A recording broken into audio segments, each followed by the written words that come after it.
میرے اور آپ کے پیارے آقا صلی اللہ تعالیٰ علیہ وسلم آپ کے خلیفہ ثالث کو حضرت سیدنا عثمان غنی رضی اللہ تعالیٰ عنہ آپ کے نام سے جانا جاتا ہے۔ آپ کی ولادت کی بات کروں تو آپ عام الفیل کے 6 سال بعد مکہ مکرمہ میں پیدا ہوئے، اور آپ کے قبول اسلام کی بات کروں تو جن لوگوں نے ابتدائی دور میں اسلام قبول کیا ان میں آپ کا شمار ہوتا ہے۔ آپ کے حلیہ مبارک کی بات کروں تو آپ کا سینہ مبارک چوڑا اور قد آپ کا درمیانہ تھا، اور آپ کی رنگت گندمی تھی۔ آپ کے اعزازات کی بات کروں تو میرے کریم آقا صلی اللہ تعالیٰ علیہ وسلم کی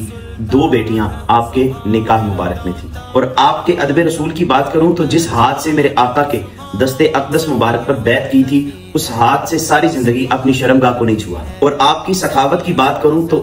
مسلمانوں کو غزوہ تبوک کے موقع پر جب بے سر و سامان دیکھا تو پہلی مرتبہ 100 اونٹ، دوسری مرتبہ 200 اونٹ اور تیسری مرتبہ 300 اونٹ پیش کیے۔ آپ کی خیر خواہی کی بات کروں تو ہر جمعہ کے روز آپ ایک غلام کو، خادم کو آزاد کیا کرتے تھے، اور اگر آپ کی عاجزی کی بات کروں تو آپ منصب خلافت پر فائز ہونے کے بعد بھی آپ خچر پر سواری فرمایا کرتے تھے، اور اگر آپ کی عبادت کی بات کروں تو آپ رات کے ابتدائی حصے میں آرام فرماتے اور بقیہ حصے میں قیام فرمایا کرتے تھے، اور اگر آپ کی فکر آخرت کی بات کروں تو آپ جب بھی کسی قبر کے پاس کھڑے ہوتے تو آپ کی داڑھی مبارک آنسوؤں سے تر ہو جایا کرتی تھی، اور اگر آپ کی خلافت کی بات کروں تو 1 محرم الحرام 24 ہجری سے 18 ذی الحج 35 ہجری تک آپ خلافت منصب پر فائز رہے، اور اگر آپ کے صبر کی بات کروں تو 40 دن تک آپ پر پانی اور کھانا بند رکھا گیا، اور اگر آپ کی شہادت کی بات کروں تو 18 ذی الحج شریف کو آپ جامع شہادت نوش فرما گئے۔